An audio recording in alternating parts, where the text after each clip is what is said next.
We're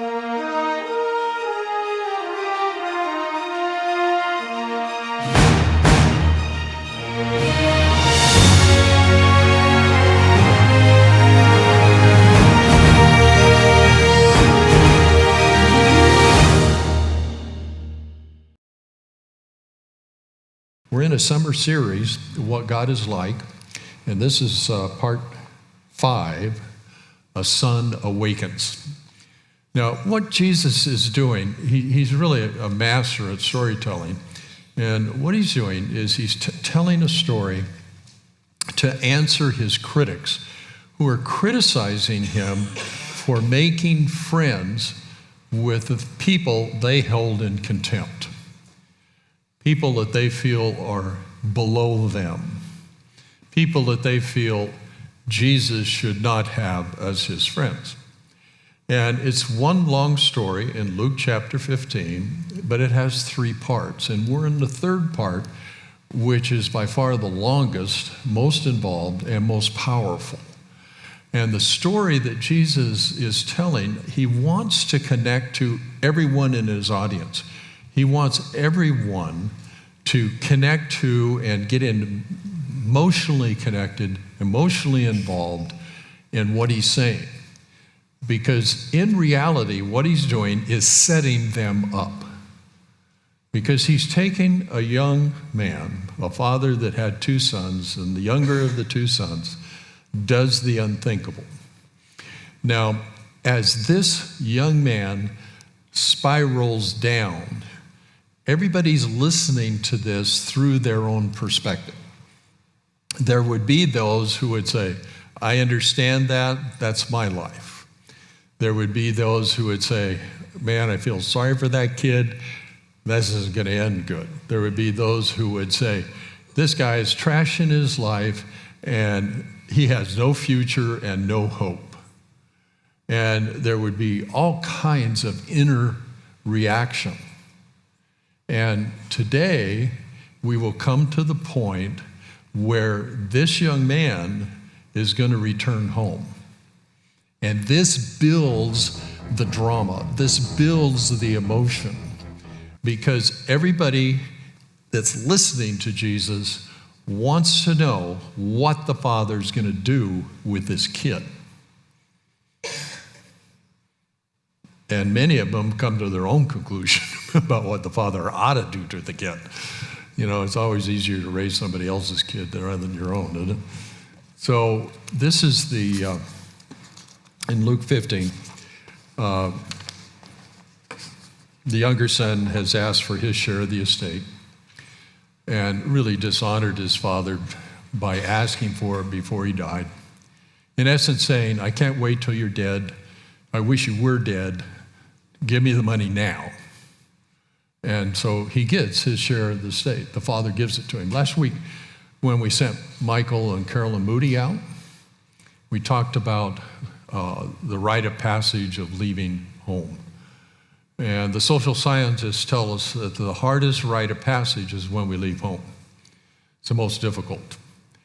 And it has to be done well by both parties. Those who send on the child and the child themselves. In this case, the father did well. He did it appropriately. He gave his son what he required, honored the fact that he was a young adult, and he sent him out with that. Now, you can think a lot of different things. I imagine there were some significant conversations that went on, but in the end, he didn't stand in his way. In the end, he knew he was going to make this choice whether he, the father, chose to do whatever he chose to do. Have you come to that place with your children? Your spouse? That was supposed to be a joke. Your grandchildren? Have you come to a place where you really don't have any control over anybody's life? I mean, let's be honest. If they, I'm sitting down on the outside, but I'm standing up on the inside, that kind of business. Anyway, don't make a big deal of this. But the younger son is doing it absolutely all wrong. He does it all wrong by requiring having his share of the inheritance, and now he's going to leave. Now, my opinion is this isn't just a spur of the moment, I'm going to do this. This is a plan that has been going on for maybe a year or two in this young man. And he's been thinking, how do I get out of here? How do I get out from underneath the suffocating place that I live in with my parents? Any of you ever think that? No, okay, you all love all of that. Come on, we know exactly what that feels like, don't we? And he, my opinion, is looking forward to the day when he can leave, when he can get away from this. Not only his dad, but also his community, his village, and in what he does, his God. He wants to do what he wants to do when he wants to do it, and he doesn't want any accountability or responsibility. He wants complete freedom. Billy Graham said one of the things, give a man $1,000 and put him in a city where no one knows him, and you'll find out what he's really like. When we're not accountable, when we won't accidentally run into somebody. So not long after that, the young son packed up all he had and he left for a country far away. Now, I'll go ahead and read it. I'll come back to that. There, he wasted his money on wild living. He spent everything he had. Then the whole country ran low on food, so the son didn't have what he needed. He went to a country far away. Now, in this time, I want to actually kick over Kevin to it is the next slide. And I want to talk about where he might have gone. Living in Israel, if you go west, you go into the Mediterranean. So you're either going to go west north, or you're going to go west south, or you're going to go east. And all of those areas had influence in Israel. But I'm going to say today, fitting in what I see here, the most likely place he went, I'm going on record, was east. Because east was Babylon. Oh boy. Where is that thing? There it is. Yeah, there's Babylon, and there's Jerusalem, so almost due east. That's modern day Iraq and Iran, or all over there. There's a big desert, so the trade route goes up, over, and down. When Abraham was in Ur, the Chaldees, which is right there, he came all the way up, sojourned here, and then came down here. So that's basically that was fun. I found this thing, and I thought, no, I'll use that. And the reason it's important to me, putting together the pieces to the puzzle, is that a couple of things. One is, where can you go and spend $500,000 and nobody give you any trouble? Where can you go and not have to worry about feeling guilty or ashamed, not having anybody looking over your shoulder? Where can you go? Well, a faraway country fits that. But it has to be a special faraway country. You got to go to a country that's like Las Vegas, that likes wild living. Or there's several of those now in the world, in our country. In that day, there would have definitely been a mindset of where to go. And commerce, travelers, were the way that information traveled. There were no newspapers, obviously, nothing electronic. So anybody who came through and had been east in ancient Babylon area, the Tigris Euphrates, they would have information. They would be like the newspaper of an update. And they were highly valued when they came. People would gather around and they would listen to them explain what they had seen and what's going on. And on occasion, they would know personally friends, relatives that were living there and would bring messages. So they were kind of like the mail and the newspaper, and it was all verbal, all word of mouth. But it was very helpful. What happened is, in the history as well as in that culture, folks would understand something of what goes on in Babylon. And so a young man would hear these stories. And if what he heard fit with what he wanted to do, he'd say, oh, okay, I know where to go. Babylon's a good place for me to go. It's a distant country. I can do everything I want to do over there, and I won't have to worry about anybody shaming me or guilting me. No accountability. So he wasted his money on wild living. Well, his brother helps us understand what the wild living is. Later, the brother is complaining to his father after the son comes home. He said, but this son of yours wasted your money on prostitutes. So, I mean, we could have got there. Wild living, prostitutes. Prostitutes were throughout, basically every place at any time. Prostitution has been there. What is interesting to me is at this time where every country had its own deities, that the worship of these deities, and particularly in their temple, would often include priestesses, did I say it right, who were prostitutes or donation-only kind of idea, but the sexual part was part of the worship of the god. And they had different mores on how that was done. In some cultures, a young woman was not allowed to marry until she had served in the temple and lost her virginity. There were some really ugly things that's a mild one, that were practiced in honor of those gods. So we're sending this boy into that kind of a culture. And he's going to spend his money on wild living, including prostitutes.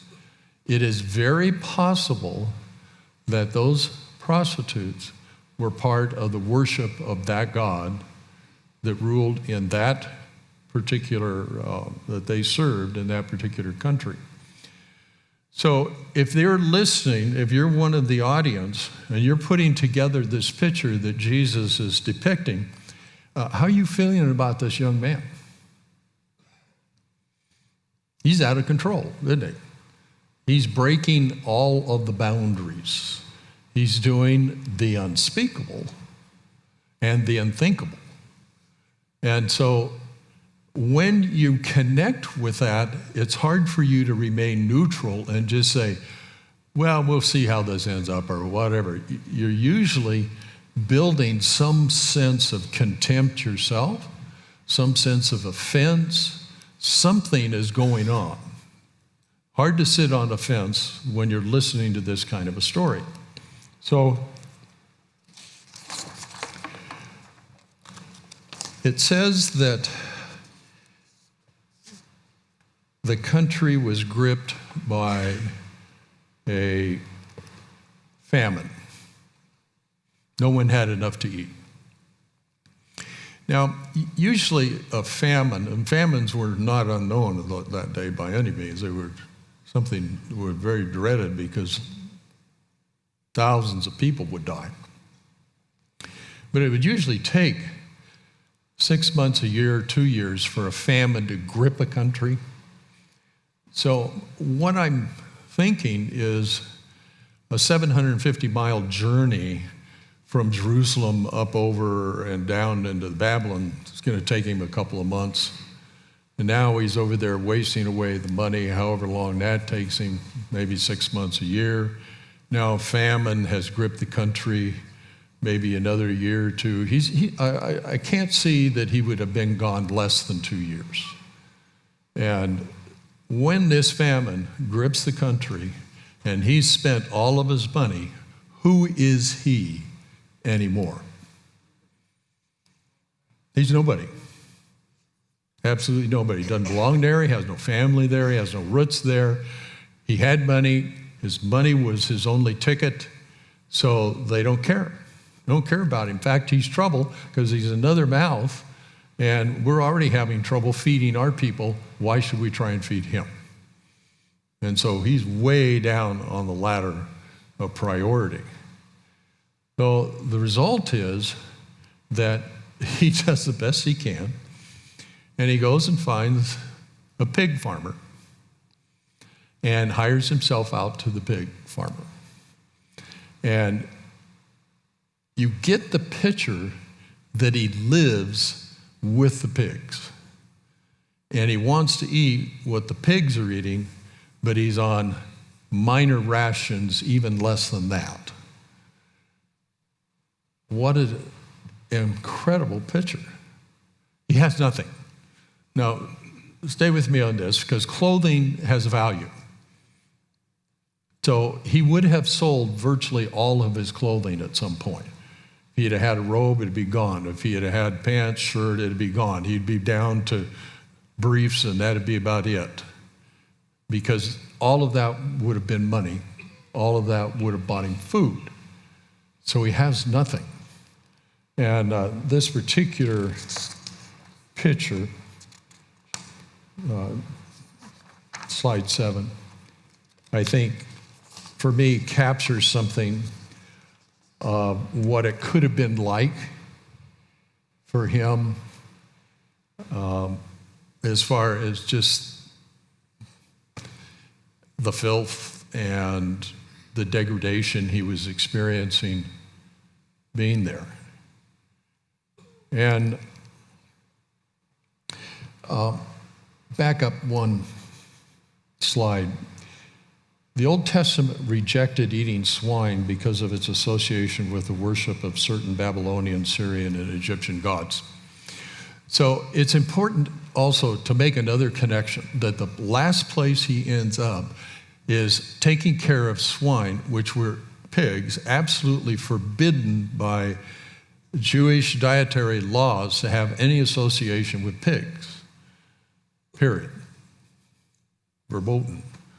And so for him to now be taking care of pigs is another evidence that he's totally outside anything of respect to his father, his family, his village, his nation, and his God. He is at the lowest possible point. That makes sense? Now, is that the picture that Jesus wanted to paint? That he painted effectively? I think he did. And it's possible that those pigs were actually used for sacrifice in one of the temples. So now where are we? It's all coming around to yikes.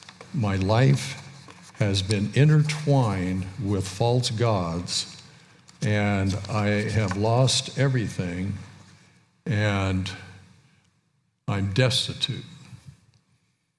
So, is that a good place to be? What do you think about that? The most famous sermon that Jesus preached was called the Sermon on the Mount.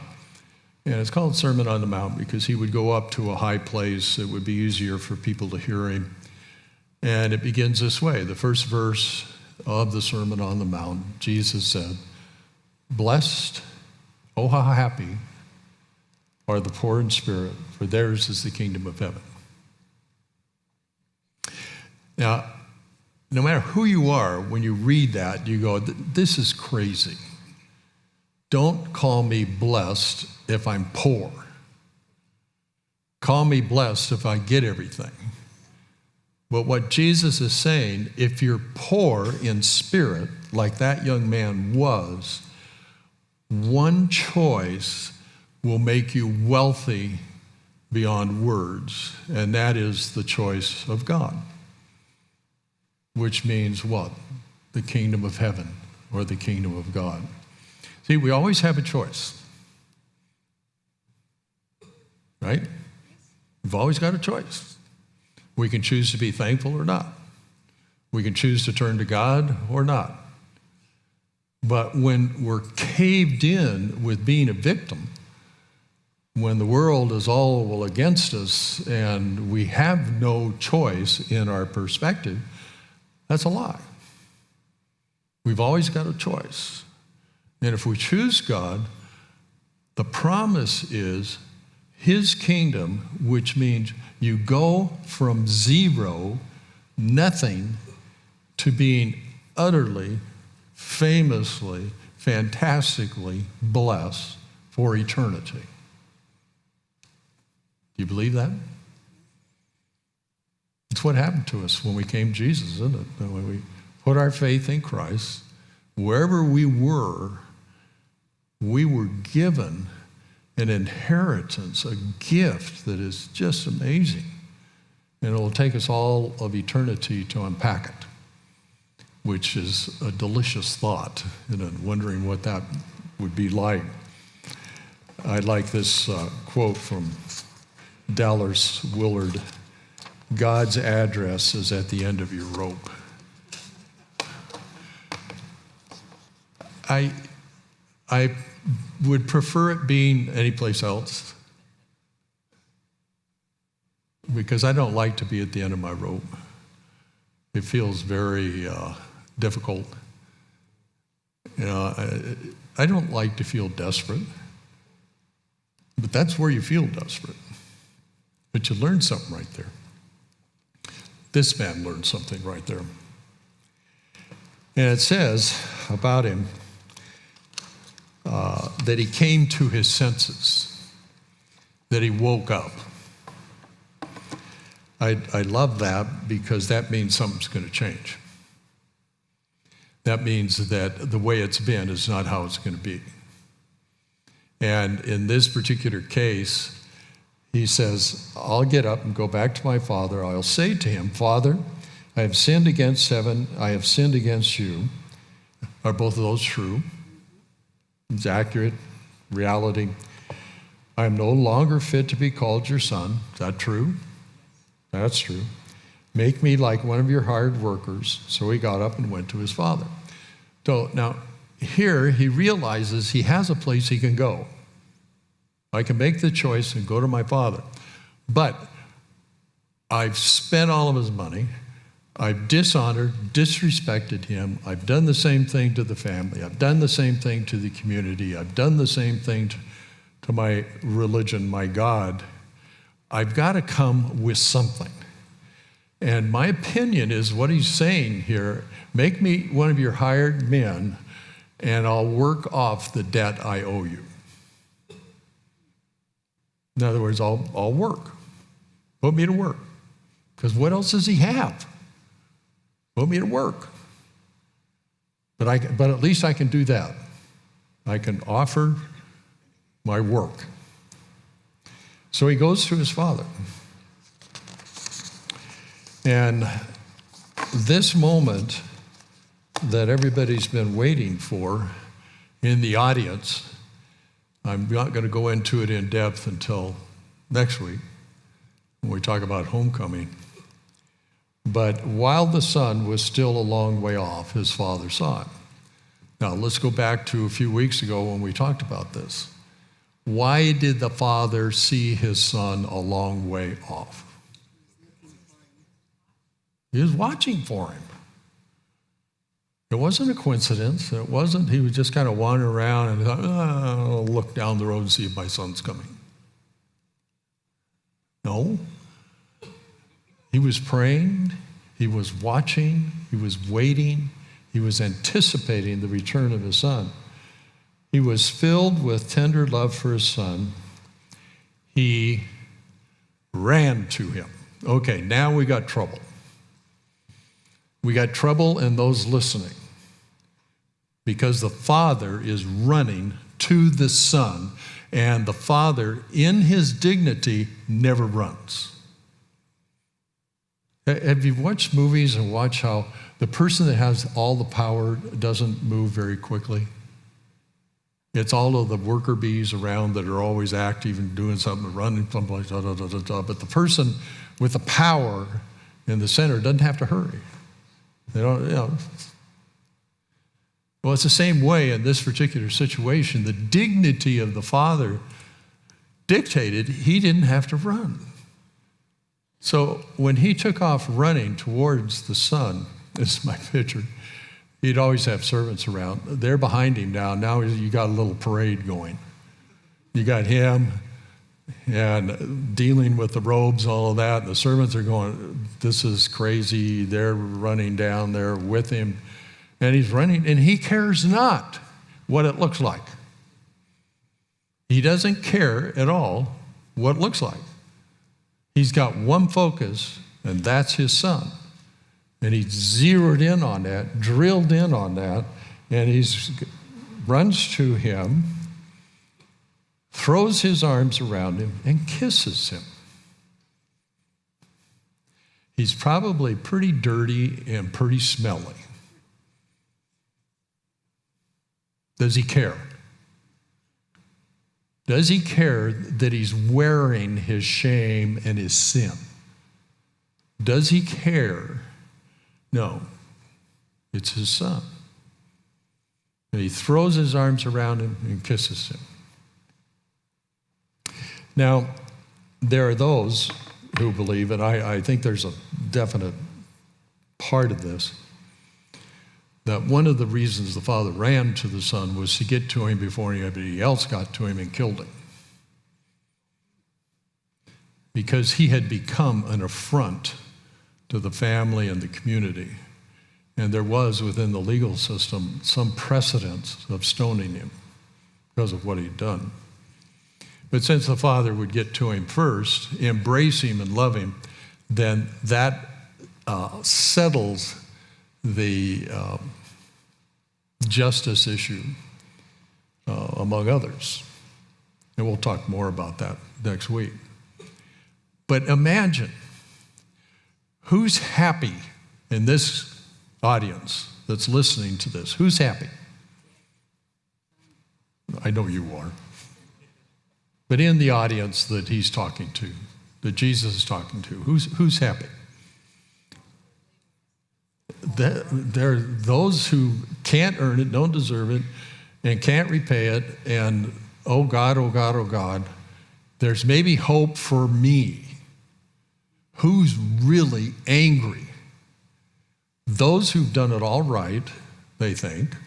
Those who see themselves as deserving of everything that God has because they've earned it and they performed for it and they've always done it right. They're angry because the Father is doing what he shouldn't do. The Father should do what? He should punish him. If he's going to run to him, skid right up in front of him, fold the arms, spread the legs, and go, "What are you doing here?"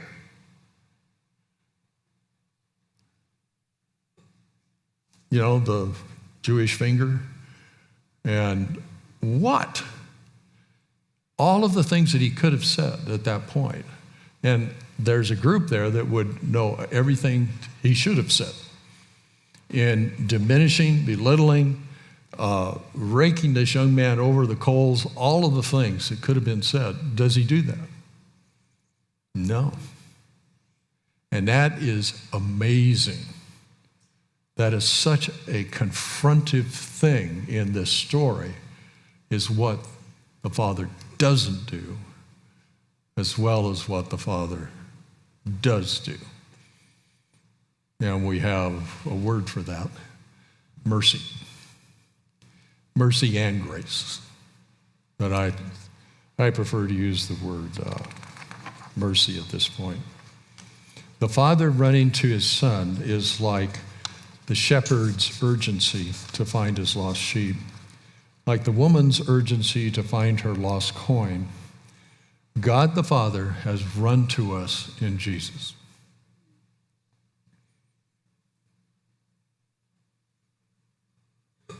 Make no mistake. Jesus, who left heaven, took on flesh, came and lived his life for the purpose with the Father to come to us, to give us life. God the Father, God the Son, one. God the Father in Jesus has literally run to us. Oh, it's up to us what we choose to do. The choice is ours. God has made his choice. I love that about this whole thing. God has made his choice. What's our choice? Will we receive Jesus? Will we believe in Jesus? So next week, it will be homecoming, and we'll talk about the amazing restoration that God does for this son. What he does for his son is just astounding. And it's such a beautiful picture for all of us of the healing that goes on when God takes care of our guilt and our shame, our contempt, all of the things that have been heaped on us. And God in Jesus forgives and restores us. It's such a beautiful thing.